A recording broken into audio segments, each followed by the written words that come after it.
Hello learners, welcome back to our channel Khandwar classes. तो बच्चों आज हम इस वीडियो में class 8 learn well's smart science का चैप्टर नंबर 2 स्टडी करेंगे। और अगर आपको बाकी के इस बुक के चैप्टर्स देखने हैं तो इस वीडियो के डिस्क्रिप्शन में मैंने एक लिंक दे रखा है, तो आप वहां से जाके बाकी के चैप्टर्स के क्वेश्चन आंसर या एक्सप्लेनेशंस वीडियो देख सकते हो। आपके सारे चैप्टर्स इस बुक के आपको इस चैनल के माध्यम से प्रोवाइड किए जा रहे हैं। So let us start the chapter number 2 learning competencies. सबसे पहले हम ये देखते हैं कि इस चैप्टर में हम क्या क्या लर्न करने के एबल हो जाएंगे। मतलब जब हम इस चैप्टर को कंप्लीट स्टडी कर लेंगे तो हमें क्या क्या लर्न हो जाएगा। तो वो आपका पहला पॉइंट है appreciate the importance of micro organism. मतलब आप माइक्रो ऑर्गेनिज्म के इम्पोर्टेंस के बारे में एक तरह से समझ लोगे। And preparation of the food items, increasing soil fertility and cleaning of the environment, preparation of the antibiotics and vaccines. ठीक है, इनके बारे में भी आपको थोड़ा थोड़ा जो जानकारी है वो हो जाएगी। नेक्स्ट है understand how micro organism cause disease. Micro organism जो होते हैं प्लांट और एनिमल्स को कैसे डिजीज देते हैं, तो इसके बारे में भी हम पढ़ेंगे। नेक्स्ट है follow preventive measures of protect himself. मतलब खुद को कैसे प्रोटेक्ट कर सकते हैं हम डिजीज़ से, तो वो भी हम इस चैप्टर में स्टडी करेंगे। नेक्स्ट है follows ways to be prevent the spread by disease caused by insects. ठीक है। नेक्स्ट है follows ways of food preservation to prevent its spoilage. मतलब फूड को कैसे प्रिजर्व करें, उसको स्पॉयलेज से कैसे प्रिवेंट करें। तो ये सारी जो जानकारी है, इन्फॉर्मेशंस है, तो वो आप इस चैप्टर को कंप्लीट स्टडी करोगे तो आप इन चीज़ों को अंडरस्टैंड कर लोगे। यहाँ पर आपको ओवरव्यू दे रखा है लेसन का, जिसमें माइक्रो ऑर्गेनिज्म आपके मिडिल में है।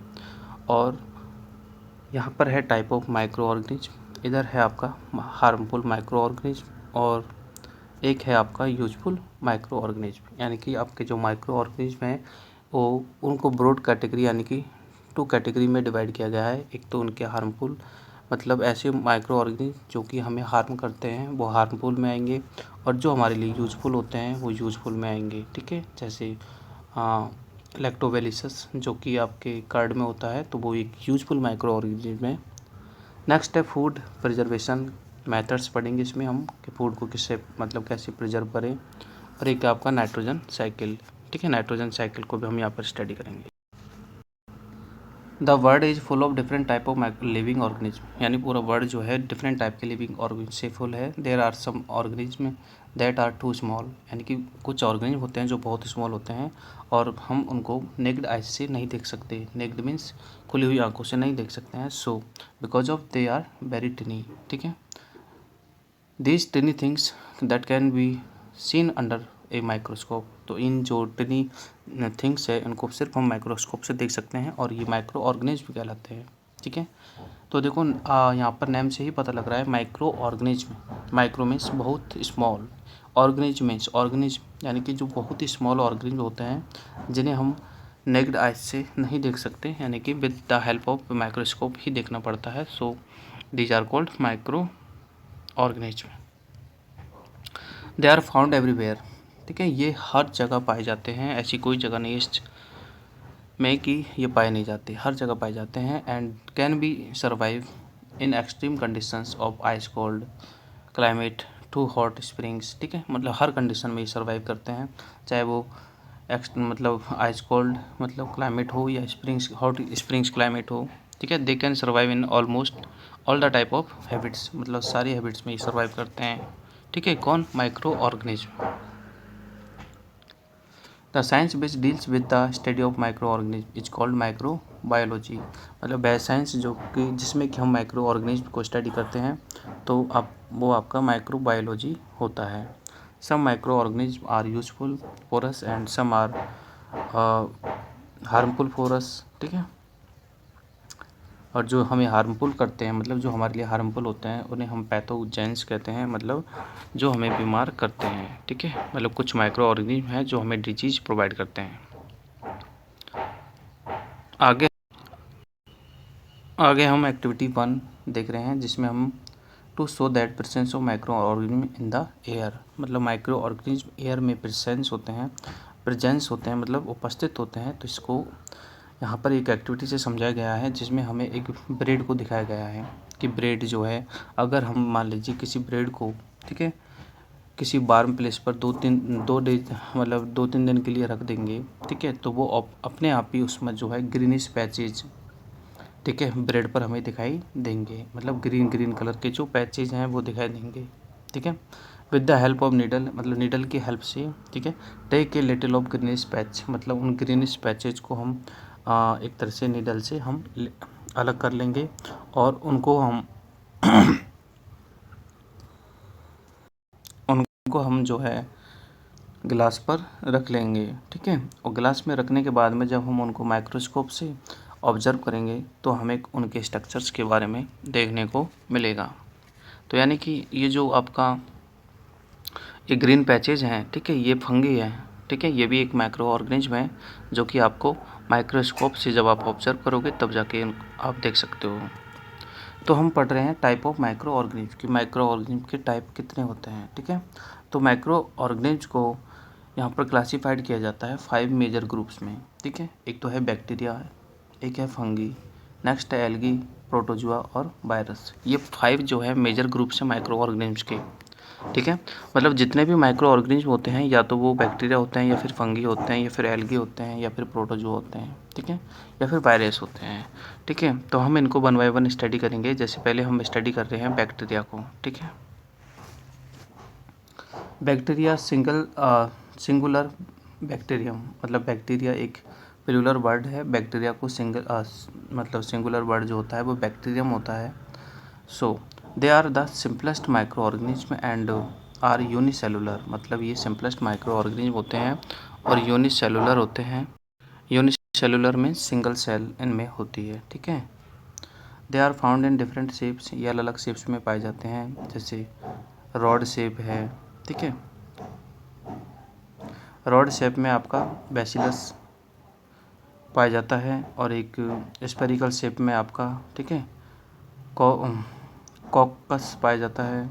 मतलब ये अलग अलग बैक्टीरिया हैं जो कि अलग अलग शेप्स में पाए जाते हैं। ठीक है, और आगे हैं स्पाइरल शेप्स में आपके, ठीक है, स्पेरिलियम पाया जाता है एंड कॉमा शेप्ड में आपका विब्रो पाया जाता है। ठीक है, BIBRIO। ठीक है, विब्रोए एक बैक्टीरिया है जो आपके कुछ कॉमा लगाते हो ना आप, उस कॉमा शेप में पाया जाता है। ठीक है, तो यानी कि हम कह सकते हैं कि जो बैक्टीरिया है उनकी शेप डिफरेंट डिफरेंट होती है। Almost all bacteria are invisible, ठीक है, invisible to the naked eyes. ठीक है, मतलब जितने भी बैक्टीरिया हैं, ठीक है, वो नेक्ड आइज से जो है विजिबल नहीं होते हैं। Under optical conditions bacteria can grow rapidly, मतलब बैक्टीरिया जो होते हैं वो रैपिडली ग्रोथ करते हैं। ठीक है, आगे हम पढ़ते हैं फैक्ट फाइल को एक बार। तो देखो एंटिनोई, ठीक है, Antonie van Leeuwenhoek, Antonie van Leeuwenhoek was the first scientist to observe microscopic plants and bacteria with help of microscope। ठीक है, मतलब एंटनी लुवेनहॉक, ठीक है, एंटनी लुवेनहॉक एक पहले साइंटिस्ट थे जिन्होंने सबसे पहले जो माइक्रोस्कोप है उनको, माइक्रो ऑर्गेनिज्म है उनको माइक्रोस्कोप से एक तरह से ऑब्जर्व किया था। यहाँ पर नीचे कुछ पिक्चर्स दिखा रखी है जिसमें आपको अलग अलग टाइप के माइक्रो ऑर्गेनिज्म की को दिखाया गया है शेप्स के अकॉर्डिंग। ठीक है, जैसे स्पाइरल आपके रोड शेप्ड, कुछ स्पेरिकल होते हैं और कुछ कॉमा टाइप के होते हैं। ठीक है, ये अलग अलग शेप्स हैं।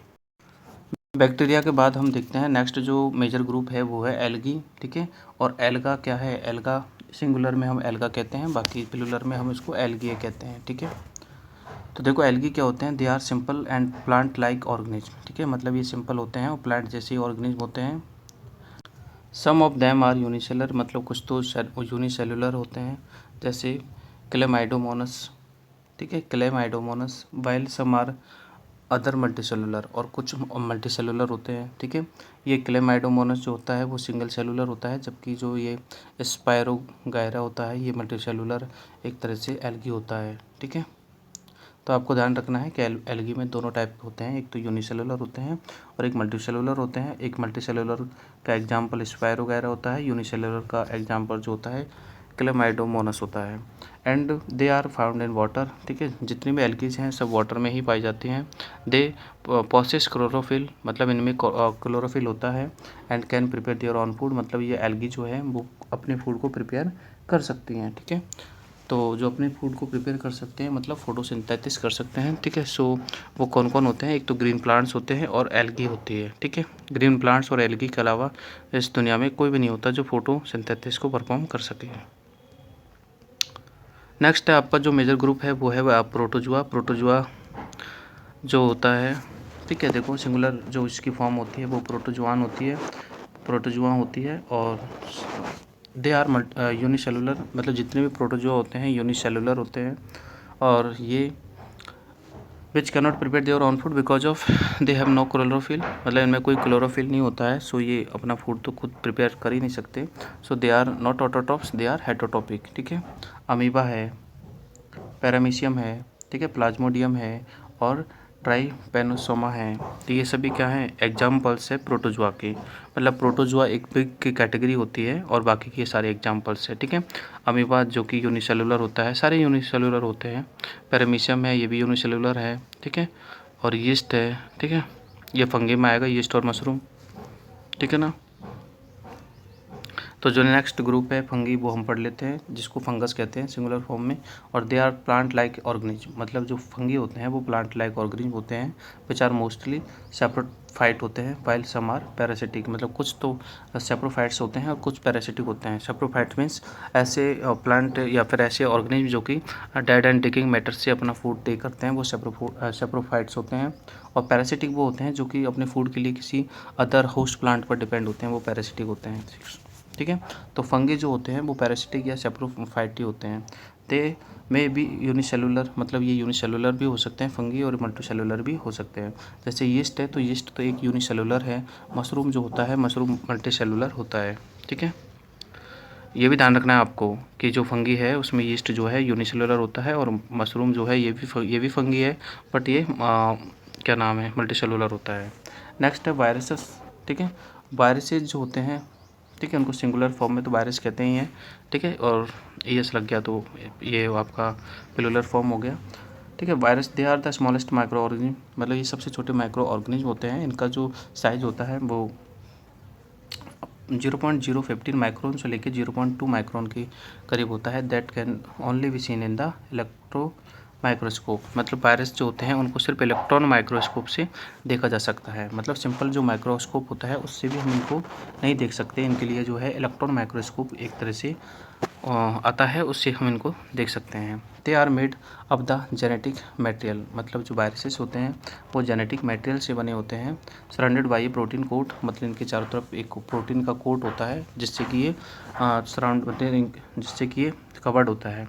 दे can only multiple inside a living host cell, underline कर लो इसको, ठीक है। मतलब ये जो है सिर्फ किसी भी लिविंग, मतलब लिविंग जो ऑर्गेनिज्म होगा, ठीक है, उसकी बॉडी में ही ये मतलब मल्टीपल हो सकते हैं, ठीक है, डेड बॉडी में नहीं, ठीक है। जैसे फंगी तो हमने बात किया अभी ऊपर कि फंगी जो होता है, ठीक है, वो सेप्रोफाइट भी होते हैं और पैरासिटिक भी होते हैं। सेप्रोफाइट मतलब डेड एंड डिकेइंग मैटर को जो ईट करते हैं वो सेप्रोफाइट्स होते हैं। बट ठीक है, वायरसेज नॉट, वायरसेज जो होता है सिर्फ लिविंग ऑर्गेनिज्म में ही एक तरह से अपनी मतलब मल्टीपल्स होते हैं। आउटसाइड द होस्ट सेल, मतलब होस्ट सेल के बाहर a virus does not show any characteristics of a living things, मतलब जैसे वो लिविंग सेल से बाहर आ जाता है, ठीक है, तो वो अपनी कैरेक्टरिस्टिक्स को शो नहीं करता है। कहने का मतलब है कि जब तक किसी ऑर्गेनिज्म की बॉडी में रहेगा ना वायरस, तब तक ही वो अपना मतलब अपना कैरेक्टरिस्टिक्स जो है वो शो करेगा, अदरवाइज नहीं करेगा, ठीक है। Viruses are said to be neither living और नॉन लिविंग ऑर्गेनिज्म, इसलिए वायरस को ना तो लिविंग कहते हैं ना ही नॉन लिविंग कहते हैं, ठीक है। Bacteriophage and influenza virus are some example of viruses, ठीक है। बैक्टीरियोफेज का ये बैक्टीरियोफेज वायरस है, ये आपके इन्फ्लुएंजा वायरस है। तो ये कुछ वायरस के एग्जाम्पल थे। अब देखो बच्चों, यहाँ पर जो मेन बात है वो है इनके बारे में, सबके बारे में थोड़ा थोड़ा आपको नॉलेज होना चाहिए कि एल्गी जो होता है वो क्या होता है। एल्गी जो होता है वो मतलब प्लांट लाइक ऑर्गेनिज्म होते हैं, और एल्गी जो है फोटोसिंथेसिस परफॉर्म करते हैं because of they have chlorophyll. और एल्गी जो होते हैं मतलब यूनिसेलुलर होते हैं, ठीक है, और मल्टीसेलुलर दोनों ही होते हैं। यूनिसेलुलर में आपकी एक एग्जाम्पल आपको ध्यान रखना है, ठीक है, क्लेमाइडोमोनास, और आपको मल्टीसेलुलर में स्पायरोगोरा। ऐसे प्रोटोजोआ जो होते हैं, प्रोटोजोआ क्या होते हैं, माइक्रो ऑर्गेनिज्म होते हैं, ये यूनिसेलुलर होते हैं, जैसे पैरामीशियम है, अमीबा है, ठीक है, ऐसे आपको ध्यान रखना है। और ये फोटोसिंथेसिस को परफॉर्म नहीं करते हैं बिकॉज ये हेटेरोटॉपिक्स होते हैं, ठीक है। ऐसे फंगी क्या होते हैं, फंगी भी आपको ध्यान रखना है, मतलब आप इसको 2-3 बार पढ़ोगे तब जब आपको ये सारे मतलब एक तरह से हो जाएंगे क्लियर। आगे बात कर लेते हैं फ्रेंडली माइक्रो ऑर्गेनिज्म के बारे में। ऐसे माइक्रो ऑर्गेनिज्म जो कि हमारे लिए हार्मफुल नहीं होते हैं, हमारे लिए बेनिफिशियली होते हैं, तो वो हमें फ्रेंडली माइक्रो ऑर्गेनिज्म होते हैं, ठीक है। तो उनको हम यहाँ पर स्टडी करेंगे। तो देखो पहले इन preparation of the food items, ठीक है, फूड आइटम्स को प्रिपेयर करने के लिए भी कुछ माइक्रो ऑर्गेनिज्म हैं जो कि हम यूज करते हैं। जैसे एक बैक्टीरियम कॉल्ड लैक्टोबैसिलस, ठीक है, लैक्टोबैसिलस जो कि आपके कर्ड में होता है, ठीक है। तो लैक्टोबैसिलस जो होता है वो एक तरह से मिल्क को कन्वर्ट करता है कर्ड में, ठीक है। मिल्क कंटेन लैक्टोस, यानी मिल्क में जो होता है वो लैक्टोस होता है, मतलब लैक्टोस एक मिल्क शुगर है और वो होता है। And curd contains bacterium lactobacillus, curd में जो होता है लैक्टोबैसिलस होता है, that help to be convert lactose into milk, मतलब लैक्टोज को वो लैक्टिक एसिड में कन्वर्ट करता है। मतलब लैक्टोज किस में होता है, मिल्क में होता है, और उसको क्या बना देता है, lactic acid. In this way curd is formed from milk. तो इससे जो कर्ड है वो बनता है, ठीक है, मतलब मिल्क कन्वर्ट हो जाता है कर्ड में, ठीक है। तो यानी कि मिल्क में हम 1 टेबल स्पून क्या करेंगे, कर्ड ऐड करेंगे, ठीक है। कर्ड को ऐड करने का मतलब है जो लैक्टोबैसिलस माइक्रो ऑर्गेनिज्म है वो ऐड करना, ठीक है।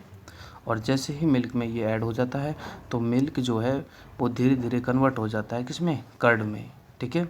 और क्यों कन्वर्ट होता है वो, एक्शन ऑफ लैक्टोबैसिलस, मतलब लैक्टोबैसिलस जो माइक्रो ऑर्गेनिज्म है वो एक्शन करता है, मतलब मल्टीपल करता है, ठीक है, मतलब अपने जैसे बहुत सारे जो लैक्टोबैसिलस जो माइक्रो ऑर्गेनिज्म है वो बनाता है, और धीरे धीरे पूरा जो मिल्क है वो एक तरह से कर्ड में कन्वर्ट हो जाता है। तो मतलब ये जो माइक्रो ऑर्गेनिज्म था ये क्या था, हमारे लिए फ्रेंडली माइक्रो ऑर्गेनिज्म है, बिकॉज ये हमें फूड प्रिपरेशन में हेल्प करते हैं, ठीक है।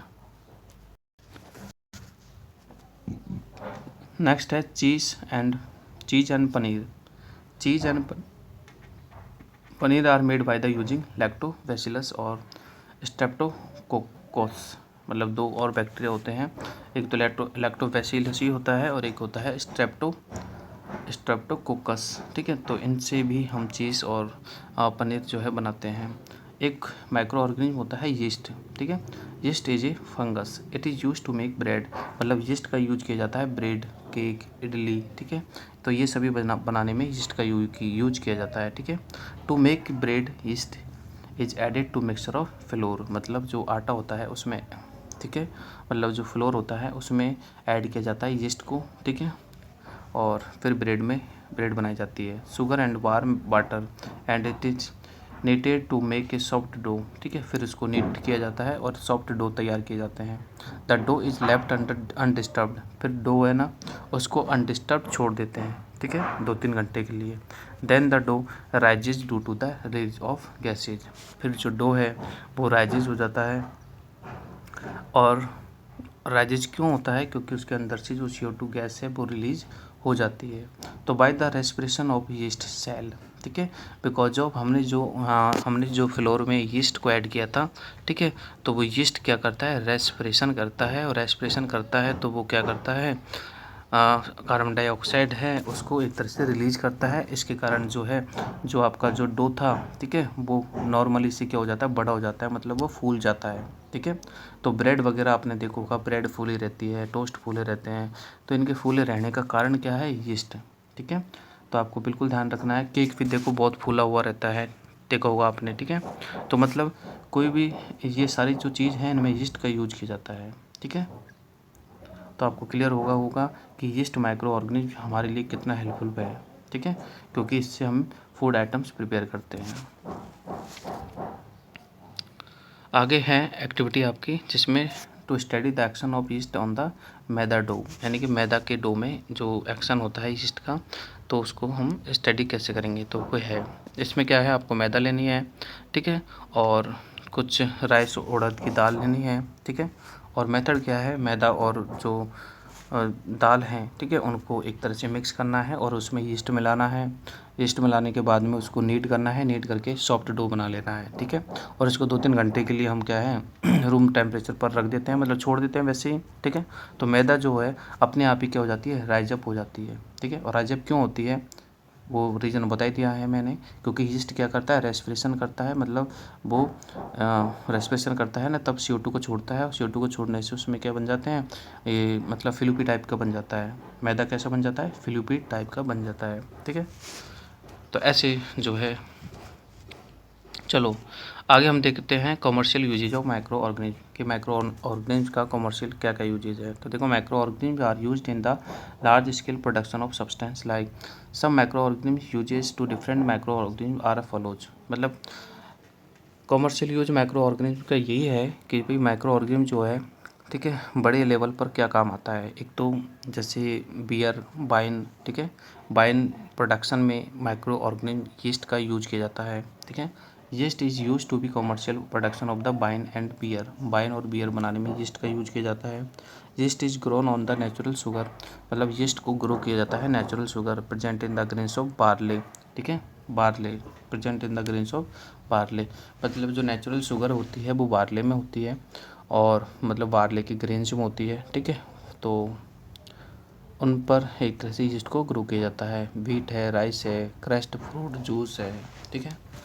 They convert sugar into alcohol, मतलब जो यीस्ट है, ठीक है, यीस्ट क्या करता है, मतलब जो ग्रेन्स में जो शुगर होती है उसको कन्वर्ट कर देता है अल्कोहल में, ठीक है।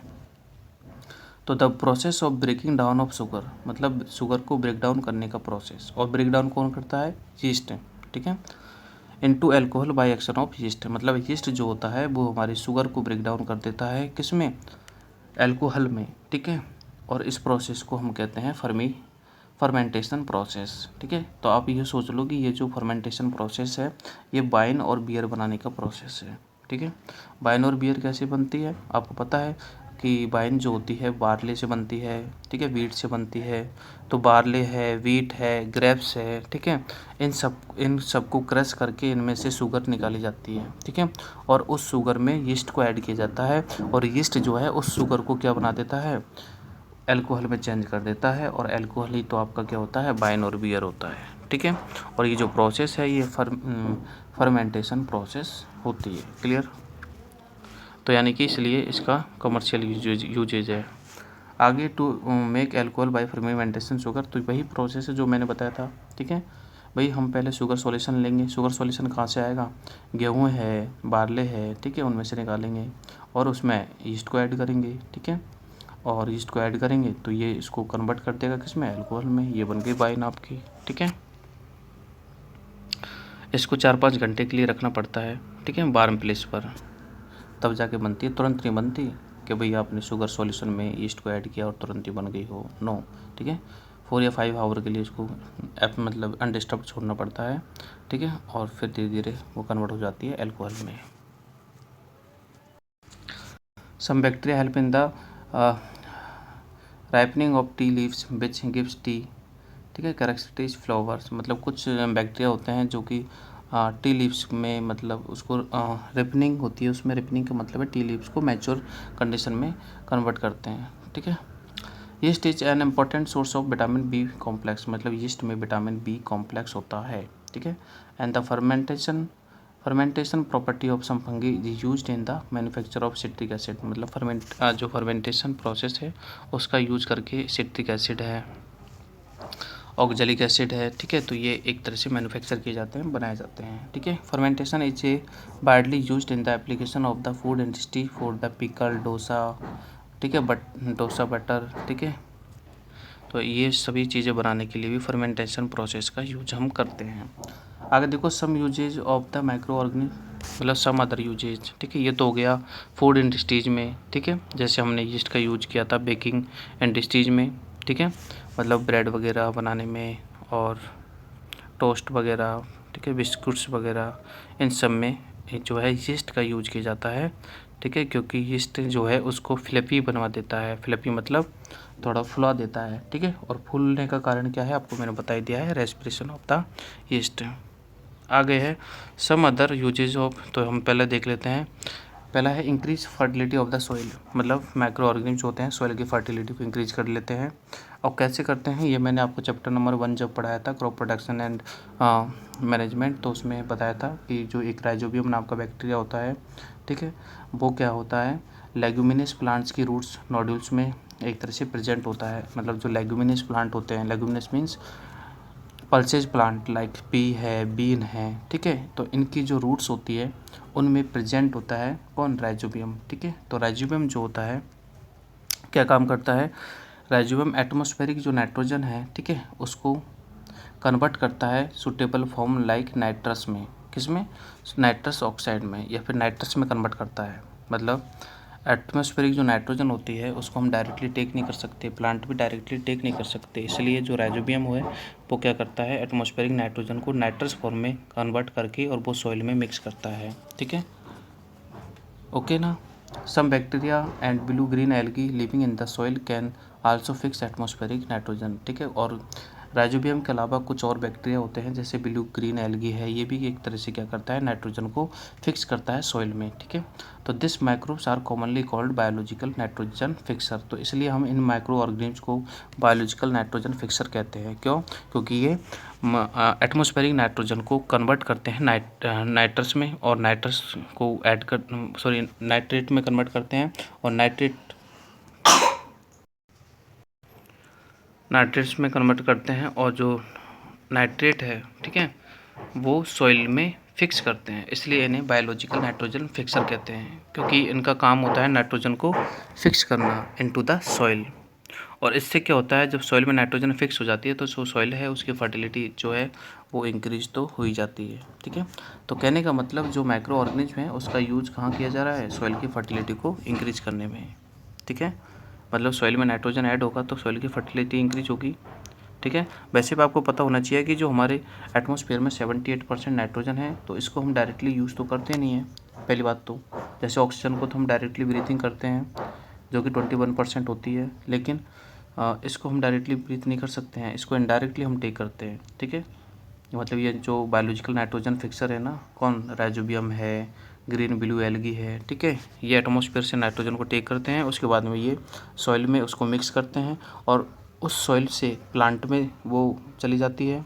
मतलब जब प्लांट फोटोसिंथेसिस करता है न्यूट्रिएंट्स को टेक करता है तो वो जो है प्लांट्स में चली जाती है वो नाइट्रोजन, और फिर प्लांट प्रोडक्ट को हम यूज करते हैं तो फिर हमारे बॉडी में आ जाती है। तो इस प्रकार से जो नाइट्रोजन है वो इनडायरेक्टली फॉर्म में हम टेक करते हैं।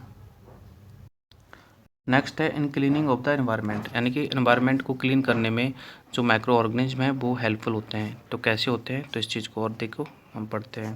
Bacteria and fungi break down, bacteria और फंगी जो होते हैं वो ब्रेक डाउन करते हैं, ब्रेक डाउन को मतलब है डिकम्पोज करते हैं, किसको, डेड एंड डिकेइंग मैटर्स को, ठीक है। प्लांट और एनिमल्स के जो डेड और डिकेइंग मैटर्स होते हैं उनको एक तरह से वो डिकम्पोज करते हैं और डिकम्पोज करके वो एक तरह से सॉइल में मिक्स करते हैं। सो दे आर कॉल्ड डिकम्पोजर्स, मतलब जो माइक्रो ऑर्गेनिज्म हैं उनको डिकम्पोजर्स कहते हैं। सिर्फ उन माइक्रो ऑर्गेनिज्म को डिकम्पोजर कहते हैं जो कि डेड एंड डिकेइंग मैटर्स को कन्वर्ट करने में हेल्पफुल होते हैं या हेल्प करते हैं, ठीक है। इन ऑर्गेनिक कंपाउंड लाइक जैसे फॉस्फेट है, ठीक है, एंड नाइट्रेट्स है, सल्फेट है, यस है ना, are mixed in the soil and are used by the green plants during the process of photosynthesis, hence decomposers help to keep environment, ठीक है। तो अब देखो जितने भी डेड और डिकिंग मैटर्स हैं इनको डिकम्पोज करने का जो काम है वो माइक्रो ऑर्गेनिज्म करते हैं। इट मीन्स डेड और डिकिंग जो मैटर्स है वो हमारे एनवायरनमेंट से क्या हो रहे हैं, ख़त्म हो रहे हैं, तो यानी कि वो एनवायरनमेंट क्लीन हो रहा है। तो यानी कि एनवायरनमेंट को क्लीन करने में भी एक तरह से इनका रोल होता है, ठीक है। और जो डिकम्पोज करते हैं तो उस डिकम्पोज से भी हमारी जो सॉइल है उसको काफ़ी सारे इनऑर्गेनिक चीज़ें मिलती है, जैसे फास्फेट है, नाइट्रेट्स है, सल्फेट है, ठीक है। ये जो है सॉइल में मिक्स्ड होती है और सॉइल उनको फोटोसिंथेसिस के टाइम क्या करता है, टेक करता है, और ये जो सारी न्यूट्रिएंट्स हैं, ठीक है, वो एक तरह से उनमें फूड में जाते हैं और फिर उस फूड को हम यूज करते हैं, ठीक है। तो यानी कि एनवायरनमेंट क्लीन हो रहा है। सो नेक्स्ट यूज है इन सीवेज डिस्पोजल, मतलब सीवेज डिस्पोजल में भी हम माइक्रो ऑर्गेनिज्म का यूज करते हैं। कैसे करते हैं वो देखते हैं। माइक्रो ऑर्गेनिज्म लाइक बैक्टीरिया, ठीक है, डिकम्पोज म्युनिसिपल सीवेज, मतलब म्युनिसिपल सीवेज जो होता है उसको बैक्टीरिया डिकम्पोज करते हैं during the treatment of sewage. मतलब सीवेज ट्रीटमेंट जो प्लांट होता है उसमें जब सीवेज का ट्रीट किया जाता है, मतलब जब सीवेज को ट्रीटमेंट किया जाता है तब एनएरोबिक बैक्टीरिया होते हैं, ठीक है, प्रोड्यूस मीथेन गैस, मतलब एनएरोबिक बैक्टीरिया मीथेन गैस को प्रोड्यूस करते हैं, ठीक है, which is called the biogas. तो यानी कि जो मीथेन गैस है, ठीक है, उसे बायोगैस कहते हैं। तो वो एक तरह से इस सीवेज डिस्पोजल से ही क्रिएट होती है। नेक्स्ट है इन इंडस्ट्रीज, ठीक है, काफ़ी इंडस्ट्रीज होती है जिनमें माइक्रो ऑर्गेनिज्म को यूज किया जाता है। तो देखो, bacteria are used in the leather industries, leather industries में बैक्टीरिया को यूज किया जाता है for tanning the skin of animal, ठीक है, एनिमल की स्किन को मतलब टैनिंग करने के लिए। मेकिंग द लेदर सॉफ्ट, मतलब उस लेदर को सॉफ्ट बनाने के लिए, ठीक है। They are also used in jute industries, ठीक है, कुछ बैक्टीरिया होते हैं जिनको जूट इंडस्ट्रीज में यूज किया जाता है for the separation of the jute fibre from the stem by destroying the stem tissues, मतलब जो स्टेम होते हैं ना, जूट का जो स्टेम होता है, तो स्टेम से और उनके फाइबर्स को अलग करने के लिए हम एक तरह से कुछ बैक्टीरिया है उनका यूज करते हैं और इस प्रोसेस को रेटिंग कहते हैं, ठीक है। आगे है next in preparation of antibiotics, ठीक है, कुछ माइक्रो ऑर्गेनिज्म होते हैं जो कि एंटीबायोटिक्स को प्रिपेयर करने में हेल्पफुल होते हैं। Antibiotics are medicine that kill or stop the growth of disease causing micro organism, यानी कि माइक्रो ऑर्गेनिज्म जो कि डिजीज कॉज करते हैं, ठीक है, तो उनको किल करने के लिए जो दवाई बनाई जाती है या फिर मेडिसिन बनाई जाती है वो एंटीबायोटिक्स होती है, ठीक है। Micro organism are used in the preparation of antibiotics, मतलब एंटीबायोटिक्स के प्रिपरेशन में माइक्रो ऑर्गेनिज्म का यूज किया जाता है। Penicillin was the first antibiotic discover by the Alexander Fleming in 1928, मतलब 1928 में एक साइंटिस्ट थे अलेक्जेंडर फ्लेमिंग, उन्होंने सबसे पहले जो एंटीबायोटिक्स थी उसका नाम था पेनिसिलिन, उसको डिस्कवर किया था, ठीक है, सबसे पहले। तो मतलब हम बोल सकते हैं कि फर्स्ट एंटीबायोटिक जो है वो है पेनिसिलिन, ठीक है। और पेनिसिलिन को कैसे डिस्कवर किया गया था ये भी पढ़ना जरूरी है। तो देखो, it was prepared from the fungus called Penicillium, मतलब एक फंगस था पेनिसिलियम नाम का, तो उससे ये प्रिपेयर की गई थी, ठीक है। पेनिसिलियम नोटेटम एक फंगस था, ठीक है। सल्फाडाइजिन, स्ट्रेप्टोमाइसिन, ठीक है, और टेट्रासाइक्लिन, ये कुछ क्या है एंटीबायोटिक्स के नेम हैं। जैसे पेनिसिलिन तो फर्स्ट एंटीबायोटिक थी लेकिन बाद में और डिस्कवर हुई है, तो ऐसे, ठीक है, स्ट्रेप्टोमाइसिन है, टेट्रासाइक्लिन है, ठीक है, और सल्फाडाइजिन है। तो ये कुछ और एंटीबायोटिक्स मेडिसिन है जो कि बाद में बनाई गई थी, ठीक है। तो इनको बनाने में भी एक तरह से यूज किया जाता है बैक्टीरिया का, मतलब माइक्रो ऑर्गेनिज्म का। नेक्स्ट है इन प्रिपरेशन ऑफ वैक्सीन्स, मतलब वैक्सीन्स को प्रिपेयर करने में, vaccines are dead and weakened microorganism that are introduced in the body, मतलब वैक्सीन जो होती है वो डेड माइक्रो ऑर्गेनिज्म होते हैं और वो हमारे बॉडीज में इंट्रोड्यूस किए जाते हैं। तब weekend micro organism do not harm the body, मतलब ये जो माइक्रो ऑर्गेनिज्म होते हैं, ठीक है, डेड वाले, ये हमारे बॉडी को हार्म नहीं करते हैं। दे induce the formation of antibodies that fight against disease, मतलब ये क्या करते हैं, ये माइक्रो ऑर्गेनिज्म जाके हमारी बॉडी में और ये इंड्यूस करते हैं, मतलब फॉर्मेशन तैयार करते हैं एंटीबॉडीज का, मतलब जिस पर्टिकुलर डिजीज़ से फाइट करना है तो इसके साथ में ये मतलब एंटीबॉडीज़ तैयार करते हैं। एंड डेवलप इम्यूनिटी, और हमारी इम्यूनिटी को डेवलप करते हैं। The act of introducing a vaccine into the body to produce protection from a specific disease in the called vaccination, मतलब वैक्सीन्स क्या करती हैं, हमारी बॉडी में जाती है और वो हमारी बॉडी में एक तरह से उस पर्टिकुलर डिजीज़ को प्रोटेक्ट करती है, मतलब यानी कि वो डिजीज़ हमें इन फ्यूचर नहीं होता है। मान लीजिए जैसे पोलियो की हमने दवा पी है सबने, आपने बचपन में पी होगी, तो पोलियो की जो मेडिसिन है वो क्या है, अपने आप में वैक्सीन है, वो हमारे बॉडी में जाती है और हमारी बॉडी में एक एंटीबॉडी तैयार करती है। मतलब पोलियो के खिलाफ जो हमें एक तरह से प्रोटेक्ट करती है, ठीक है, हमें पोलियो होने नहीं देती है। The ability of a body to resist the fight, तो हमारी बॉडी की वह एबिलिटी जो कि किसी डिजीज़ से रेसिस्ट करती है, या फिर हम बोल सकते हैं कि किसी डिजीज़ से फाइट करती है, ठीक है, उसे हम कहते हैं इम्यूनिटी, ठीक है। इम्यूनिटी मतलब एक पावर, ठीक है, जो किसी डिजीज़ से फाइट करने की पावर जो होती है उसे बोलते हैं immunity.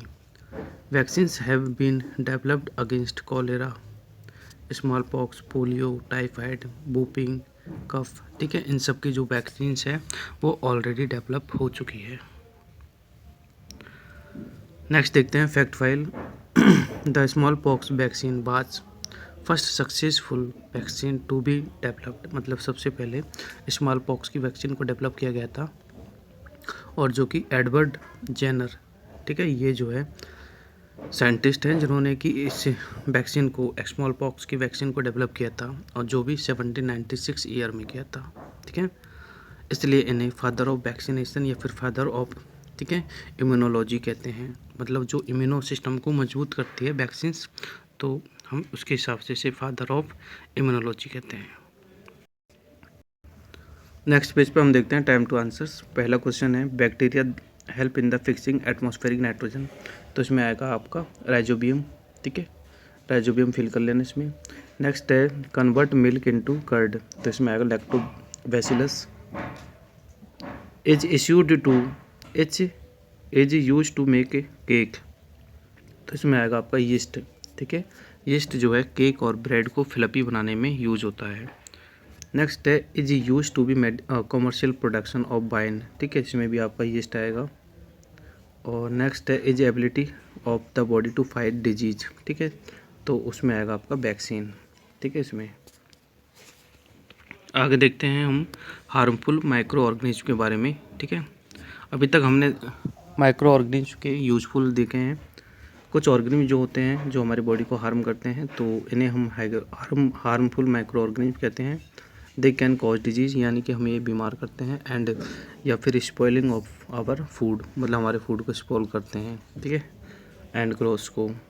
Disease causing micro organism in animals and plants, micro organism can cause disease in both plants and organism. देखो प्लांट्स और एनिमल्स दोनों में डिजीज़ को कॉज करने वाले माइक्रो ऑर्गेनिज्म होते हैं। सब animals and plant disease are given below, ठीक है। जैसे देखो यहाँ पर दो टेबल दे रखी है, पहली आपके एनिमल डिजीज़ की है, जैसे foot and mouth disease in cattle. आपने देखा होगा कुछ कैटल्स होते हैं जिनके फुट और माउथ में डिजीज़ होती है, मतलब उनमें कुछ फोड़े फुंसी जैसी हो जाती है, तो ठीक है, इसका जो एजेंट होता है वायरस होता है, मतलब वायरस के कारण ये जो डिजीज़ है वो होती है। नेक्स्ट है एंथ्रेक्स डिजीज इन कैटल, तो ये बैक्टीरियम के कारण होती है, मतलब बैक्टीरिया के कारण होती है।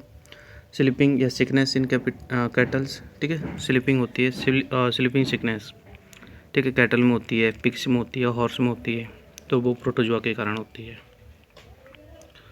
नेक्स्ट कुछ प्लांट डिजीज है जिनके बारे में हम देख रहे हैं, तो जैसे पोटैटो ब्लाइट एक डिजीज का नेम है, और वो फंगी के कारण होती है, मतलब फंगी से होती है। टोबैको मोजैक, ये भी वायरस के कारण होती है। रस्ट ऑफ व्हीट, ये आपको इम्पोर्टेंट है, इसको अंडरलाइन कर लेना, ये होती है फंगी के कारण। काफ़ी बार एग्जाम में ये रस्ट ऑफ व्हीट पूछा जाता है, टोबैको भी पूछा जाता है, ठीक है। और सिट्रक कैंकर, ये भी बैक्टीरियम के कारण होती है, ये भी पूछा जाता है। येलो वेन यानी कि मोजैक ऑफ ओकरा, ठीक है, मोजैक ऑफ ओकरा, ये भी वायरस के कारण होती है। तो ये कुछ डिजीज़ हैं जो कि माइक्रो ऑर्गेनिज्म प्लांट्स और एनिमल्स को देते हैं, ठीक है। ये यहाँ पर दो डायग्राम भी दे रखे हैं। पोटैटो ब्लाइट, मतलब जो पोटैटो है, ठीक है, पोटैटो, तो उसका जो कलर होता है कुछ ऐसे ख़राब हो जाता है, मतलब वो सड़ने की कगार पे आ जाते हैं, सड़ जाते हैं, ठीक है। वीट में रस्टिंग है। फैक्ट फाइल देखते हैं। According to the recent report, a single mouth can be home to more than 6 million bacteria, मतलब एक जो सिंगल माउथ होता है उसमें 6 मिलियन के करीब बैक्टीरिया होते हैं। And an impressive number when compare to 7.3 billion total human population of the earth, मतलब हमारी ह्यूमन पॉपुलेशन टोटल कितनी 7.3 बिलियन है। ठीक है। Disease causing micro organism in humans. ठीक है, अभी हमने बात करी थी प्लांट और एनिमल्स में जो डिजीज कॉजिंग वाले माइक्रोब्स थे वो, एंड अब बात करते हैं ह्यूमंस में। Pathogens cause disease in humans, मतलब ह्यूमंस में जिन जो पैथोजेंस है वो डिजीज को कॉज करते हैं। If these disease spread from one person to another they are called communicable disease, मतलब कम्युनिकेबल डिजीज क्या होती है, जो एक पर्सन से या फिर एक सिक पर्सन से अनदर हेल्दी पर्सन में ट्रांसफ़र होती है वो। Pathogens enter the human body through the air. ठीक है, अब पैथोजेंस जो हमें बीमार करते हैं वो हमारी बॉडी में एंटर होते हैं या तो फिर जब हम ब्रीथ करते हैं तब होते हैं बाय ब्रीथिंग, या फिर food that we eat, water that we drink, मतलब पानी पीते समय, खाते समय, या फिर सांस लेते समय। Through direct contact with sick person, अगर हम सिक पर्सन से डायरेक्ट कॉन्टैक्ट करते हैं या कॉन्टैक्ट में रहते हैं तो भी ये ट्रांसफ़र हो जाती है। ठीक है, अब डायरेक्ट ट्रांसमिशन में पढ़ते हैं बाय द डायरेक्ट कॉन्टैक्ट, जैसे डायरेक्ट स्किन टू स्किन। मान लीजिए किसी सिक पर्सन की स्किन को हमारी स्किन अगर कॉन्टैक्ट होती है तो भी हमें हो जाता है, या फिर मस्कस टू मस्कस। ठीक है, mucus to mucus and mucus to skin. ठीक है, ऐसे मतलब कॉन्टैक्ट हो सकता है और उससे जो डिजीज़ है वो एक तरह से स्प्रेड होती है। ठीक है, लेप्रोसी है। ठीक है, ये डिजीज़। नेक्स्ट है ड्रॉपलेट इन्फेक्शन, मतलब जो हमारे ड्रॉपलेट का मतलब हमारे सांस से जो एयर आउट होती है CO2। ठीक है, तो उनकी ड्रॉपलेट्स मतलब बूंदे। एन इन्फेक्टेड पर्सन, जैसे कोई भी इन्फेक्टेड पर्सनस है, ठीक है, अगर वो रिलीज करता है ड्रॉपलेट्स, मतलब जैसे मान लीजिए स्नीचिंग, ठीक है, मतलब छींकना और खांसना, ठीक है, तब ड्रॉपलेट्स रिलीज होती है स्नीजिंग में, स्पिटिंग में या फिर कफिंग में। ठीक है, तो उनसे भी एक तरह से बीमारियां होती है, क्योंकि वो भी एयर में एक तरह से एयर के द्वारा ट्रांसमिशन हो जाती है। ठीक है, उनमें है कुछ बीमारियां हैं जैसे TB है, ठीक है, एंड बूफिंग कफ है, ठीक है, मतलब खांसी। आगे है बाय यूजिंग इन्फेक्टेड नीडल और सिरिंज, मतलब इन्फेक्टेड पर्सन की जो नीडल है, सिरिंज को अगर हम किसी हेल्दी पर्सन के में लगाते हैं तो भी जो है मतलब डिजीज़ ट्रांसफ़र हो जाती है। और उनमें एक एड्स है, ठीक है, एड्स एक जिसका फुल नेम है amino acquired deficiency syndrome. Next है इनडायरेक्ट ट्रांसमिशन। तो अभी तक हमने पढ़ ली डायरेक्ट ट्रांसमिशन। इनडायरेक्ट में क्या है, जैसे मोड ऑफ इनडायरेक्ट ट्रांसमिशन पढ़ते हैं हम, तो फूड है, वाटर है, ये तो मोड होते हैं। ठीक है, क्लॉथ्स में मोड होते हैं, टावल्स है, ठीक है, जैसे कोई बीमार आदमी का टावल अगर हम यूज करते हैं तो भी इनडायरेक्ट है।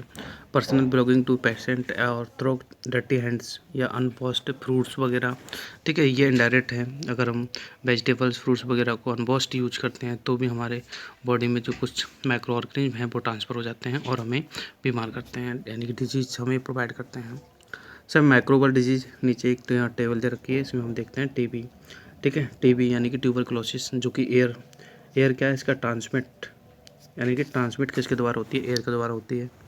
सिम्टम्स क्या है TB के, लो ग्रेड फीवर होता है इसमें, मतलब कम बुखार आता है, और ठीक है सांस मतलब एक तरह से सांस कम आती है, ठीक है, ब्रीथलनेस होती है। इसका इलाज क्या है, प्रिवेंशन क्या है, तो BCG वैक्सीनेशन होती है, ठीक है, वो लगवानी पड़ती है, या फिर जनरल जो क्लीनेस है, साफ़ सफाई है, वो थोड़ा उस पर ध्यान देना होता है। नेक्स्ट है न्यूमोनिया। ठीक है, ये भी इसका जो एजेंट है, मतलब ये भी एयर के द्वारा ट्रांसफ़र होती है न्यूमोनिया भी। इसमें हाई फीवर आता है, ठीक है, और इन्फ्लेमेशन ऑफ लंग्स, मतलब लंग्स में जलन होती है, ठीक है। इसका क्या है, इसमें एंटीबायोटिक्स जो है दवाइयाँ यूज ली जाती है। नेक्स्ट कॉलेरा है। कॉलेरा जो भी है ये भी वाटर या फिर फूड के द्वारा ट्रांसमिट होती है। इसमें वोमिटिंग आती है और लूज मोशंस या फिर डिहाइड्रेशन हो जाता है हमारे बॉडी में, ठीक है।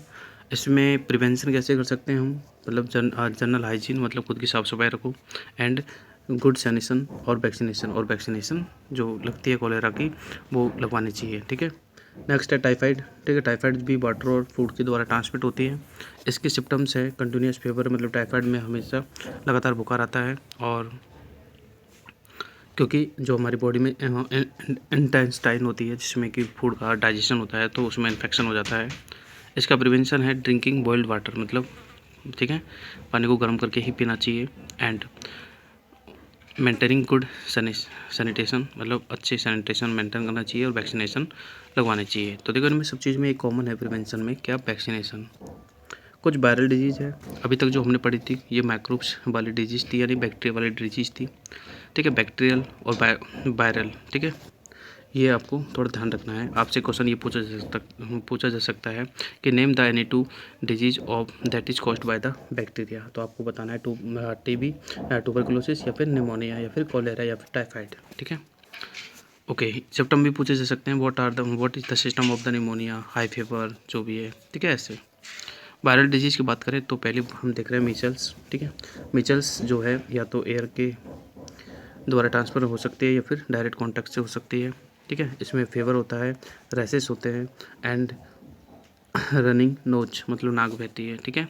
इसका भी इलाज यही है कि वैक्सीनेशन करवाना चाहिए और पेशेंट को, ठीक है, आइसोलेशन में रखना चाहिए। नेक्स्ट है कॉमन कोल्ड, जो भी एक वायरल डिजीज है, ठीक है, जो हमें जुकाम होती है। ये स्नीजिंग से हो सकती है या फिर कफिंग से हो सकती है, ठीक है। इसमें भी नाक बहती है और वाटरी आइज, मतलब आंखों में पानी आता है। इसमें प्रिवेंशन है, ठीक है, कि जिस व्यक्ति को, मतलब जिस पर्सन को एक तरह से कोल्ड हो रहा है उससे थोड़ा दूरी बना के रखें।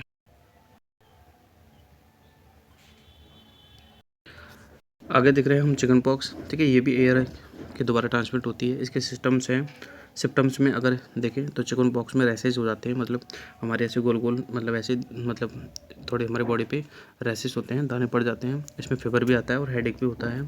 प्रिवेंशन की बात करें तो आइसोलेटिंग में रखना चाहिए मतलब पेशेंट को, और वैक्सीनेशन तो है ही है। साथ में जॉन्डिस है, जैसे हेपेटाइटिस बी भी कहते हैं, इसका नेम है हेपेटाइटिस बी या जॉन्डिस, ठीक है। वाटर से ट्रांसमिट होती है और इसमें आँखें जो है येलो कलर की हो जाती है, और यूरिन तो है ही अगर।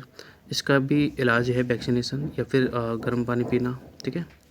नेक्स्ट है पोलियो में भी इलाज वैक्सीनेशन है, देखो, ठीक है। अब जो वैक्सीनेशन करवाते हैं पोलियो की, ठीक है, तो उनको ये डिजीज़ जो है ट्रांसफ़र ही नहीं होती। नेक्स्ट है प्रोटोजुआ डिजीज़, प्रोटोजुआ से जो होती है तो उसमें पहले आती है फीमेल मादा एनोफिलीज, यानी कि फीमेल मादा एनोफिलीज मॉस्किटो के काटने से जो बीमारी होती है वो है मलेरिया, ठीक है। इसमें क्या होता है, हाई फीवर होता है विद चिल, मतलब ठंड लगती है, ठीक है, ठंड के साथ बुखार आता है।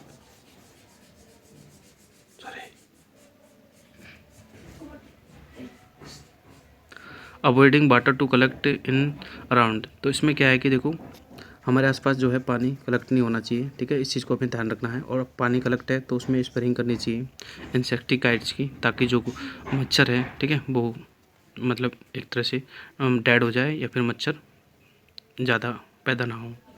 नेक्स्ट है अमोबिया, ठीक है, डायसेंट्री, तो ये भी प्रोटोजुआ डिजीज़ है, फूड और वाटर से ट्रांसमिट होती है।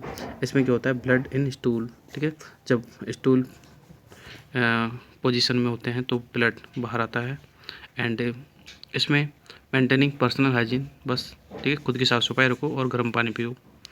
नेक्स्ट है फंगल डिजीज़, तो फंगल डिजीज़ में बात करें तो एथलीट फुट, जो कि एयर से होता है, मतलब ट्रांसमिटेड जरिया एयर है। इसमें फंगल ग्रोथ होती है बिटवीन द टोज, मतलब टोज के बिटवीन फंगल ग्रोथ हो जाती है, ठीक है। अब इसका प्रिवेंशन यानी कि इलाज क्या है, ठीक है, तो कि फिट ड्राई, मतलब हमेशा पैरों को सूखे रखो और क्लीन रखो, ठीक है। नेक्स्ट है रिंगबोर्न डिजीज़, ठीक है, जो कि एयर के द्वारा ट्रांसफ़र होती है। एंड इसमें जो सिम्टम्स है वो है circular rings on the skin, मतलब स्किन पर ऐसे सर्कुलर ऐसे रिंग्स बन जाती है, ठीक है। और इसमें तो इलाज है मेडिकेशन। तो ये तो डिजीज़ हो गई कुछ माइक्रो ऑर्गेनिज्म द्वारा जो स्प्रेड होती है। आगे हम बात करते हैं spread of disease by the insects, मतलब इंसेक्ट्स के द्वारा जो डिजीज़ है वो कैसे स्प्रेड होती है, ठीक है। जैसे मॉस्किटो है, हाउस फ्लाई है, ठीक है, ये कुछ कैरियर होते हैं जो कि डिजीज़ को ट्रांसफ़र करते हैं। तो पढ़ लेते हैं। पहला देखो, mosquito can H active vector of the many disease causing virus और पैरासाइट्स, मतलब कुछ डिजीज़ होती है जिनको कारण एक तरह से बैक्टीरिया, मतलब मॉस्किटो होता है। फॉर एग्जांपल जैसे मलेरिया है, मलेरिया जो है स्प्रेड होता है मादा एनोफिलीज मॉस्किटो के कारण, it is caused by the protozoa Plasmodium, ठीक है। तो मादा एनोफिलीज जो मच्छर है उसका प्रोटोजुआ होता है plasmodium. When a female anopheles mosquito sucks the suck the blood of the infected person, यानी कि जब फीमेल एनोफिलीज जो मॉस्किटो होता है इन्फेक्टेड पर्सन का ब्लड है वो उसको सक करता है। Then the plasmodium is carried into the body, तो उसकी बॉडी में प्लाज्मोडियम कैरी किया जाता है when this mosquito bites a healthy person, और जब ये मॉस्किटो किसी हेल्दी पर्सन को बाइट करेगा तो मतलब जो प्लाज्मोडियम है उस हेल्दी पर्सन में ट्रांसफ़र हो जाएगा और उसे भी क्या कर देगा, बीमार कर देगा, यानी उसको भी मलेरिया हो जाएगा। ठीक है। Stagnant water is breeding ground of mosquito, मतलब मॉस्किटो का जो ब्रीडिंग ग्राउंड होता है वो है स्टेगनेंट वाटर, मतलब रुका हुआ पानी। ठीक है, जहाँ पर पानी रुका हुआ है समझो वहाँ पर मॉस्किटो की ब्रीडिंग होना पॉसिबल है। So they lay their eggs in stagnant water, मतलब वहाँ उस पानी में ये एक तरह से अपने अंडे देते हैं, जैसे वाटर कूलर से। ठीक है, from which water has not been removed from many days, अगर वाटर कूलर से मान लीजिए हम पानी को बहुत दिन तक निकालते नहीं हैं तो वहाँ पर भी एक तरह से मॉस्किटो ब्रीड करते हैं। सो इट इज़ सजेस्ट, इसलिए आपको सजेस्ट किया जाता है टू पुट केरोसिन ऑयल और सम इंसेक्टिसाइड्स। ठीक है, इसलिए आपको सजेस्ट किया जाता है कि या तो आप कुछ केरोसिन ऑयल वहाँ पर पुट करो या फिर कुछ इंसेक्टिसाइड्स होते हैं वो भी पुट करो। ठीक है, जिससे कि वाटर कूलर में, जिससे मॉस्किटो ब्रीडिंग है वो प्रिवेंट हो सके। एंड फीमेल एडिस मॉस्किटो है जो कि वेक्टर है डेंगू वायरस का, मतलब डेंगू वायरस। ठीक है, डेंगू जो डिजीज़ होती है वो फीमेल एडिस मॉस्किटो के कारण होती है ये रहा। ठीक है, आगे हाउस फ्लाई, तो हाउस फ्लाई जो है ये भी एक कैरियर है। ठीक है, और मतलब डिजीज को ठीक है ट्रांसफ़र करने का। और when they set on the food, जब ये हाउस फ्लाई किसी फूड आइटम पर सेट होती है यानी बैठती है, then micro organism get stuck the food particles, मतलब जो माइक्रो ऑर्गेनिज्म फूड पार्टिकल्स में होते हैं तो वो इसके पैरों से स्टक हो जाते हैं। And enter the body when we eat, मतलब जब इसकी पैरों में कुछ माइक्रो ऑर्गेनिज्म होते हैं तो वो हमारे फूड में लग जाते हैं और फूड को हम जब ईट करते हैं तो वो हमें बीमार कर देता है। ठीक है, इस प्रकार से जो मॉस्किटो है हाउस फ्लाई है ये भी एक कैरियर है किसका, डिजीज कॉजिंग का। चलो आगे देखते हैं हम क्वेश्चन आंसर, जो कि time to answer set true false देख लेते हैं। Chicken pox and measles are example of non communicable disease. ठीक है, तो चिकन पॉक्स और मिसल्स जो हैं एक तरह से नॉन कम्युनिकेबल डिजीज के एग्जाम्पल है या फिर नहीं है, तो बिल्कुल ये जो स्टेटमेंट है वो है आपका फॉल्स, बिकॉज चिकन पॉक्स और मिसल्स कम्युनिकेबल डिजीज का एग्जांपल है। नेक्स्ट है malaria is caused by the bite of male mosquito, ये फॉल्स है क्योंकि फीमेल मॉस्किटो होता है वो। Athlete foot is a viral disease, athlete foot एक वायरल डिजीज है या नहीं, तो ये स्टेटमेंट जो है आपका फॉल्स है ये वाला, क्योंकि एथलीट जो फुट है वो एक फंगल डिजीज है। Anthrax disease is in cattle is caused by the protozoa, यानी कि जो एंथ्रेक्स डिजीज होती है ठीक है कैटल्स में, ये प्रोटोजुआ के द्वारा ट्रांसफ़र होती है। तो एंथ्रेक्स है ठीक है, ये एक बैक्टीरियल डिजीज है, वायरल डिजीज नहीं है। और नेक्स्ट है anthrax disease is cattle caused by the protozoa, sorry ये वाला ये बैक्टीरिया है इसका आंसर। ठीक है, नेक्स्ट है communicable disease are caused in human by insects, तो बिल्कुल यस इसका आंसर ट्रू है। Rust of wheat is plant disease caused by fungi, तो ये भी सही है। आगे है jaundice a disease transmitted through water, jaundice जो है वाटर के द्वारा ट्रांसफ़र होती है, तो ये स्टेटमेंट जो है बिल्कुल करेक्ट है। आगे देखते हैं फूड प्रिजर्वेशन, ठीक है, यानी फूड को हम किस प्रकार से प्रिजर्व कर सकते हैं। तो देखो food gate spoiled when it is attacked by the micro organism, यानी जब माइक्रो ऑर्गेनिज्म फूड पर अटैक करते हैं तो ये स्पॉइल हो जाता है। And spoiled food gives us foul smell, मतलब स्पॉइल वाला जो फूड है वो एक फाउल स्मेल देता है एंड टेस्ट भी उसका बैड हो जाता है। समटाइम्स इट कलर में भी चेंज, और कभी कभी इसका कलर भी चेंज हो जाता है। Eating spoil food can cause food poisoning, मतलब फूड कौन सा, स्पॉइल फूड को खाने से फूड पॉइजनिंग हो जाती है। Food poisoning can cause vomiting diarrhoea, और फूड पॉइजनिंग होने से हमारे अंदर वॉमिटिंग हो जाती है, डायरिया हो जाती है, डायरिया हो जाता है, या फिर जो भी अब्डोमिनल जो डिजीज़ होती है वो हो जाती है, या फिर हमारे जो ठीक है पेट में पेन होता है, यानी कि एब्डोमन जो होता है उसमें पेन होता है। Micro organism requires air water and warm of the growth, मतलब माइक्रो ऑर्गेनिज्म को ग्रोथ करने के लिए एयर वाटर या फिर वार्म्स मतलब गर्मी की रिक्वायरमेंट होती है।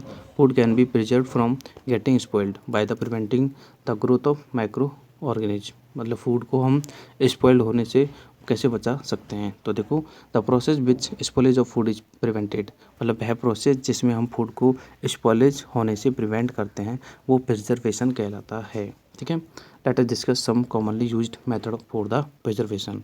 अब देखो, प्रिजर्वेशन के कुछ कॉमनली मेथड्स हैं, काफ़ी सारे मेथड्स होते हैं, तो यहाँ पर हम कुछ पढ़ेंगे। जैसे पहला है ड्राइंग। ड्राइंग का मतलब है डिहाइड्रेशन। अगर हम किसी चीज़ को कम्प्लीटली ड्राई कर लेंगे, मतलब सुखा लेंगे, मतलब उसमें से जो मॉइस्चर कंटेंट होता है ना उसमें, उस मॉइस्चर को ख़त्म कर देंगे, तो वो एक तरह से प्रिवेंट हो जाएगी। मतलब माइक्रोब्स जो है उस पर, मतलब माइक्रोज की ग्रोथ वहाँ पर नहीं हो सकती है। तो drawing is the better method of preservation. जैसे गेहूँ वगैरह होता है, तो गेहूँ वगैरह को हम जब थ्रेशिंग प्रोसेस करते हैं तो हम उसको स्टोरेज करने से पहले कुछ दिन तक उसको ड्राई करते हैं, मतलब सुखाते हैं, उसके बाद में हम उसको स्टोरेज करते हैं ताकि उसका मॉइस्चर है वो एक तरह से ख़त्म हो जाए। आगे है process of removal of water is called dehydration. मतलब पानी को किसी भी चीज़ में से एक तरह से रिमूव करने का जो प्रोसेस होता है वो डिहाइड्रेशन होता है। जैसे वेजिटेबल लाइक मेथी है, लीव्स हैं, ठीक है, स्पाइसीज है, कॉलीफ्लावर है, आर ड्राइड इन सन, इनको सन में ड्राई किया जाता है। And the dehydrated food is sealed in packets, और फिर उन डिहाइड्रेट जो फूड होते हैं उनको पैकेट्स में सील किया जाता है, मतलब पैक किया जाता है। Fish and meat are preserved by the smoke and heat smoking. मतलब फ़िश को एक तरह से स्मोक से भी प्रिजर्व्ड किया जाता है।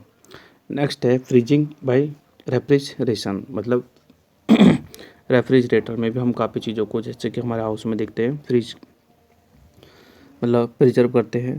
ठीक है, तो देखो, freezing stops the growth of multiplication of micro organism. ठीक है, मतलब जो अगर हम फ्रीज में किसी चीज़ को रखते हैं तो उससे क्या होता है, वहाँ पर जो माइक्रो ऑर्गेनिज्म है उनका जो ग्रोथ है, ठीक है, वो होता नहीं है, मतलब ग्रोथ वहाँ पर नहीं होता है। ठीक है, क्योंकि वहाँ पर एक सूटेबल एनवायरनमेंट नहीं होता है। सो वहाँ पर जो है हम फूड को प्रिजर्व कर सकते हैं, जैसे मीट है, वेजिटेबल्स है, या फिर ठीक है मिल्क है, फ्रूट्स है, तो इन सब चीज़ों को फ्रिज में भी प्रिजर्व कर सकते हैं। क्योंकि फ्रिज में टेम्परेचर क्या होता है, डाउन होता है, तो वहाँ पर माइक्रोब्स जो है एक्टिव नहीं होते हैं। नेक्स्ट है पास्चुरेशन। तो देखो, पास्चुरेशन एक प्रोसेस होती है, ठीक है, जिसमें जो हमारा मिल्क होता है उसको जनरली मिल्क को 70 डिग्री पर गर्म किया जाता है। मतलब पास्चुरेशन प्रोसेस क्या है, देखो, मिल्क को 70 डिग्री सेंटीग्रेड पर गर्म किया जाता है सिर्फ 15 या 30 सेकेंड के लिए। ठीक है, और फिर इसको सडन क्या किया जाता है, कोल्ड किया जाता है। मतलब मिल्क को 70 डिग्री सेंटीग्रेड पर एकदम गर्म किया जाता है और उसको एकदम ही ठंडा किया जाता है। ठीक है, तो this sudden change in the temperature, तो ये सडन चेंज होता है ना टेम्परेचर में, मतलब उसको तुरंत ही एकदम उसको गर्म करो और एकदम उसको ठंडा करो। ठीक है, इससे क्या होता है, जो माइक्रो ऑर्गेनिज्म हैं वो एक तरह से किल हो जाते हैं, मतलब ख़त्म हो जाते हैं। एंड प्रिवेंट देयर ग्रोथ, और इससे जो उनकी ग्रोथ है वो एक तरह से रुक जाती है। हनी है, बियर है, वाइन है, जूस है, are also preserved by using this method. तो इस मेथड से जो हनी है, बियर है, वाइन है, इन सब को एक तरह से प्रिजर्व किया जाता है। ठीक है, तो ये जो प्रोसेस है वो पास्चुरेशन कहलाती है। Pasteurised milk is stored in sterilised pouches और बोटल्स। मतलब जो दूध के हमारे जो पैकेट्स आते हैं, पाउचेज आते हैं या फिर बोटल्स में, उनको एक तरह से पैक किया जाता है आफ्टर द पास्चुरेशन प्रोसेस। ठीक है, पास्चुरेशन प्रोसेस के बाद। नेक्स्ट है सॉल्टिंग एडिंग। ठीक है, मतलब सॉल्ट या फिर शुगर ऐड करके भी हम एक तरह से काफ़ी फूड मटेरियल्स हैं उनको प्रिजर्व कर सकते हैं। ठीक है, this the cells of micro organism loss water on the addition salt and sugar. मतलब कुछ माइक्रो ऑर्गेनिज्म जो होते हैं, ठीक है, वो उनमें जो है पानी का लॉस हो जाता है जब हम उनमें शुगर या फिर सॉल्ट ऐड करते हैं। सो जैसे पिकल है, मीट है, फिश है, ठीक है, तो ये सभी चीज़ें सॉल्ट के ऐड करने से प्रिजर्व की जाती हैं। Jam, sauce and jellies are preserve by the adding sugar. Jam है, सॉस है, जेलीज है, इनमें शुगर ऐड की जाती है ताकि वो एक तरह से प्रिजर्व हो जाए। अगला है यूजिंग ऑफ केमिकल्स। ठीक है, केमिकल्स लाइक जैसे सिट्रिक एसिड है और सोडियम बेंजोएट एसिड है। ठीक है, सोडियम बेंजोएट है या पोटेशियम, ठीक है, मेटाबी सल्फेट है, ये जो केमिकल्स है ये भी कुछ फूड मटेरियल जैसे जैम्स है या फिर स्क्वैश है, ठीक है, केचप्स है, तो इनको प्रिजर्व करने में इसका यूज़फुल होता है। नेक्स्ट प्रोसेस है कैनिंग। देखो कैनिंग एक प्रोसेस है जिसमें फूड मटेरियल्स को सील्ड किया जाता है कैन में, ठीक है, तो कैन से बना है कैनिंग, ठीक है। कैन में सील्ड किया जाता है और हीटेड टू हायर टेम्परेचर, और उसको higher temperature about 120 degree centigrade पर हीट किया जाता है, जिससे कि जो माइक्रोब्स होते हैं वो किल हो जाते हैं, यानी कि वो ख़त्म हो जाते हैं। नेक्स्ट है the food is stored in air tight container, यानी फूड को एयर टाइट कंटेनर में स्टोर किया जाता है and can not be spoiled bye micro organism, जैसे कि वो माइक्रो ऑर्गेनिज्म के द्वारा स्पॉइल्ड नहीं होते हैं। Canned food can be preserve for months, मतलब जो कैनिंग के द्वारा जो फूड को प्रिजर्व किया जाता है तो ये काफ़ी महीनों तक हम उसको यूज कर सकते हैं। बाय वैक्यूम पैकिंग, देखो आजकल वैक्यूम पैकिंग भी होती है, जैसे स्नैक्स है, snacks containing oil are marketed in sealed और एयर टाइट पैकिंग, ठीक है। The air is removed by the evacuation and packet is filled with nitrogen, मतलब जो पैकेट के अंदर जो एयर होती है उसको मतलब एक प्रोसेस होता है, ठीक है, इवैक्यूएशन, उसके द्वारा बाहर बाहर कर लेते हैं और उसमें नाइट्रोजन फिल कर देते हैं, जिससे कि नाइट्रोजन भी एक तरह से प्रिजर्व है, मतलब वैक्यूम हो जाता है और उससे हम उसको। नेक्स्ट है advantage of the food preservation, मतलब फूड को हम प्रिजर्व कर रहे हैं काफ़ी तरीक़ों से, अलग अलग मेथड से, तो इसका एडवांटेज क्या है। पहला है it reduce the waste of food by avoiding the spoilage, मतलब फूड हमारा स्पॉइल नहीं होता है, ठीक है, पहला तो ये है। दूसरा है it help to retain the nutritive value, मतलब न्यूट्रिटिव वैल्यू को बनाए रखने के लिए ये एक तरह से हेल्प करता है। नेक्स्ट है it ensure the availability of food during the off season, मतलब ऑफ सीजन में भी हम उस फूड को एक तरह से खा सकते हैं, यूज कर सकते हैं, ठीक है, तो ये भी एक तरह से होता है। It increase the self life और पेरिशेबल फूड, मतलब एक तरह से पेरिशेबल फूड है, ठीक है, पेरिशेबल फूड की जो लाइफ है वो इन्हेंस हो जाती है, मतलब बढ़ जाती है, ठीक है। नीचे पिक्चर्स में देख सकते हो ये आपके प्रिजर्व बाय द, मतलब पीच को एक तरह से पैकेट में प्रिजर्व किया जाता है, रेफ्रिजरेटर तो है ही है, और ये पिकल और जैम है तो वो भी पिकल और जैम भी एक तरह से प्रिजर्व किए जाते हैं, और ना आपने देखा होगा पिकल्स को ऑयल ऐड करके भी प्रिजर्व कर सकते हैं। नेक्स्ट आपका है नाइट्रोजन साइकिल, मतलब नाइट्रोजन साइकिल में देखेंगे the cyclic process of the by which nitrogen is fixed using the plant and animals and then return to the atmosphere is called nitrogen cycle, मतलब वह साइक्लिक प्रोसेस जिसमें कि nitrogen को fix किया जाता है और प्लांट्स और एनिमल्स उसको यूज करते हैं और फिर वापस जो है एटमॉस्फेयर में नाइट्रोजन चला जाता है, तो ये पूरा प्रोसेस नाइट्रोजन साइकिल होता है।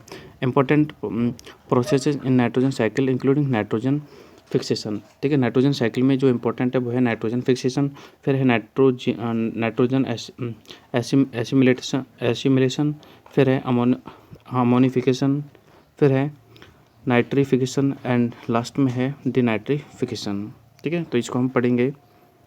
देखो the atmosphere of the earth contains approximately 78 nitrogen, मतलब हमारे एटमॉस्फेयर में 78% नाइट्रोजन है and however this atmospheric nitrogen has limited availability for biological use, मतलब इस 78% जो नाइट्रोजन होती है ना उसको हम डायरेक्ट मतलब बायोलॉजिकल इसका यूज एक तरह से अवेलेबल नहीं होता है, leading to the scarcity of the usable nitrogen.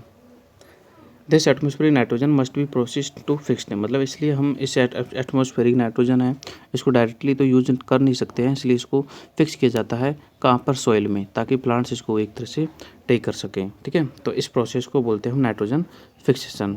और नाइट्रोजन फिक्सेशन जो कुछ बैक्टीरिया हैं जैसे एल्गी है और राइजोबियम है, जैसे मैंने बताया आपको, तो वो एक तरह से नाइट्रोजन फिक्सेशन का काम करते हैं, ठीक है। यह नाइट्रोजन साइकिल है, इसमें आपका नाइट्रोजन है, नाइट्रोजन का पूरा सिस्टम दिखा रखा है कि कैसे इसको फिक्स किए हैं, इसके बारे में आगे भी हम पढ़ लेंगे। तो इसमें हम पढ़ते हैं पूरा जो प्रोसेस है नाइट्रोजन फिक्सेशन का, वो पहला है देखो बाय सिम्बायोटिक बैक्टीरिया, देखो सिम्बायोटिक बैक्टीरिया, जिस सिम्बायोटिक बैक्टीरिया की बात हो रही है वो वही है कौन, राइजोबियम, ठीक है, राइजोबियम जो कि लेग्यूमिनस प्लांट्स के रूट्स में जैसे रहता है। अब लेग्यूमिनस प्लांट्स कौन कौन से होते हैं, मैंने पहले भी बताया है, पीज है, बीन्स है, ठीक है, मतलब जो दाल वाली फसल होती है ना, ठीक है, दाल मतलब पल्सेज, तो उन सब में जो है राइजोबियम जो है उनकी रूट्स नोडल्स में रहता है, ठीक है, तो ये राइजोबियम जो होता है एटमॉस्फेरिक नाइट्रोजन को एक तरह से नाइट्रेट्स में कन्वर्ट करता है और सॉइल में ऐड करता है, ठीक है, तो एक तो ये है मतलब सिम्बायोटिक बैक्टीरिया के जरिए एक तरह से बायोलॉजिकल नाइट्रोजन फिक्सेशन होता है। आगे देखो, during lightning atmospheric nitrogen fixation, मतलब लाइटनिंग के दौरान एटमॉस्फेरिक नाइट्रोजन फिक्सेशन कैसे होता है। तो देखो, व्हेन लाइटनिंग ऑकर्स, मतलब जब लाइटनिंग होती है, ठीक है, the nitrogen and oxygen in the air, मतलब एयर में जो नाइट्रोजन ऑक्सीजन होती है, ठीक है, एक दूसरे से रिएक्ट करती है और नाइट्रोजन का ऑक्साइड फॉर्म बनाती है जिसे नाइट्रोजन ऑक्साइड कहते हैं, ठीक है। These compound fall down the earth, तो ये कंपाउंड अर्थ पे फॉल होते हैं, and rain water as nitric acid, है ना, मतलब जब बारिश होती है, ठीक है, बारिश होती है तो नाइट्रिक एसिड में वो कन्वर्ट हो जाती है, क्योंकि बारिश होती है तो नाइट्रस ऑक्साइड उसमें मिक्स हो जाता है, ठीक है। The nitric acid react with soil, फिर नाइट्रिक एसिड सॉइल के साथ भी रिएक्ट करती है, और कुछ एल्कलीज होते हैं सच जैसे लाइमस्टोन है, ठीक है, और उसके साथ में रिएक्ट करके वो नाइट्रस में कन्वर्ट होती है, ठीक है, और जो कि फिर प्लांट्स के द्वारा एब्जॉर्ब कर ली जाती है, ठीक है। तो ये जो मेथड है नाइट्रोजन फिक्सेशन का, ये है लाइटनिंग से। बाय प्लांट टेक नाइट्रोजन, फिर जो प्लांट्स है वो नाइट्रोजन टेक करते हैं, ठीक है, सॉइल से, और फिर फूड को क्या करते हैं, सिंथेसिस करते हैं, ठीक है। तो वो नाइट्रोजन को एक तरह से अमीनो एसिड में कन्वर्ट कर देते हैं, और प्रोटीन्स है, न्यूक्लिक एसिड है, ठीक है, और काफ़ी नाइट्रोजन कंपाउंड वो उससे बना लेते हैं। This is called nitrate assimilation, मतलब इसको हम नाइट्रेट एसिमिलेशन कहते हैं, मतलब नाइट्रोजन का यूज करना, ठीक है, जो कि प्लांट्स करते हैं फोटोसिंथेसिस प्रोसेस में। नेक्स्ट है humans and animals utilise plant protein, और हम भी प्लांट की ही प्रोटीन, मतलब प्लांट प्रोडक्ट का ही यूज करते हैं। So when plant and animals die, जब ये प्लांट्स और एनिमल्स डाई हो जाते हैं, the protein present in them are converted back to ammonium compound, मतलब जो प्रोटीन इनकी बॉडी में होता है वो एक तरह से सॉइल में एक तरह से मिक्स हो जाता है, and the best expelled by the animals, ठीक है, और जो वेस्ट मटेरियल जो एनिमल्स एक तरह से बाहर निकालते हैं तो उसमें भी नाइट्रोजीनियस ऑर्गेनिक कंपाउंड होता है, ठीक है, जिसे हम यूरिया कहते हैं, ठीक है, which is also converted into ammonia. तो यूरिया भी एक तरह से अमोनिया में कन्वर्ट हो जाता है, ठीक है, by the action of fungi, मतलब फंगी के एक्शन के द्वारा, और वो जो वेस्ट मटेरियल है, ठीक है, वो भी एक तरह से उस मिट्टी में मिल जाता है, ठीक है। तो इस प्रोसेस को हम बोलते हैं अमोनिया, ठीक है, ammonification. The process of converting ammonia into nitrates is called nitrification. The nitrates in the soil, मतलब सोइल में जो नाइट्रोजन होता है वो अगेन प्लांट्स के द्वारा एब्जॉर्ब कर लिया जाता है, and conversion of the nitrates to free molecules of the nitrogen is called denitrification. और प्लांट्स अगर डेड हो जाते हैं तो फिर जो प्लांट्स का जो अमोनिया होता है वो फिर से मिट्टी में मिल जाता है, इस प्रोसेस को डीनाइट्रिफिकेशन बोलते हैं, ठीक है। This is done by denitrifying bacteria such as pseudomonas and clostridium, ठीक है। तो मतलब ये जो डीनाइट्रिफिकेशन की प्रोसेस है, ठीक है, ये कुछ बैक्टीरिया के द्वारा होती है, जैसे एक तो स्यूडोमोनास है और एक क्लोस्ट्रीडियम है, ठीक है, in anaerobic conditions. In this way the percentage of nitrogen in the atmosphere is remains constant. तो इस प्रकार से जो हमारे एटमॉस्फेयर में जो नाइट्रोजन का परसेंटेज होता है वो हमेशा रिमेन रहता है, ठीक है। आगे देखते हैं कुछ टाइम टू आंसर क्वेश्चंस। पहला है choose the correct answer. Okay, most micro organism can grow well in, ठीक है, तो इसका आंसर आएगा ड्राई, बैट नहीं आएगा। Jams and jellies are preserved by the salting और शुगर। अच्छा, सॉल्टिंग या एडिंग, एडिंग क्या है, एडिंग शुगर, तो एडिंग शुगर आएगा इसका आंसर, एडिंग शुगर। नेक्स्ट है फूड प्रिजर्वेटिव, इसमें आएगा रिड्यूज, ठीक है, वेस्टेज रिड्यूज आएगा। रिमूव्स वाटर फ्रॉम फूड, तो कैनिंग, ठीक है, सॉरी डिहाइड्रेशन, ठीक है, डिहाइड्रेशन है। नेक्स्ट है citric acid and sodium benzoate are, ठीक है, ये केमिकल प्रिजर्वेटिव्स है। फिक्स्ड ड्यूरिंग लाइटनिंग में होता है आपका नाइट्रोजन फिक्स, ठीक है, तो ये क्वेश्चन है। चलो, ये आपका चैप्टर यहाँ पे कंप्लीट होता है। अब इसके क्वेश्चन आंसर अगर आपको देखने हैं तो उसका जो वीडियो का लिंक है इस वीडियो के डिस्क्रिप्शन में आपको मिल जाएगा। और मेरे आपसे एक रिक्वेस्ट है कि मतलब इस वीडियो को जितना हो सके ज़्यादा से ज़्यादा अपनी क्लासमेट्स को शेयर करें, ताकि वो भी मतलब एक तरह से इस वीडियो को कुछ मतलब देख के कुछ स्टडी कर सकें। और प्लीज़ अगर आप चैनल पे नए हो तो चैनल को सब्सक्राइब करें। थैंक यू, मिलते हैं नेक्स्ट वीडियो में, तब तक के लिए बाय। जय हिंद, जय भारत।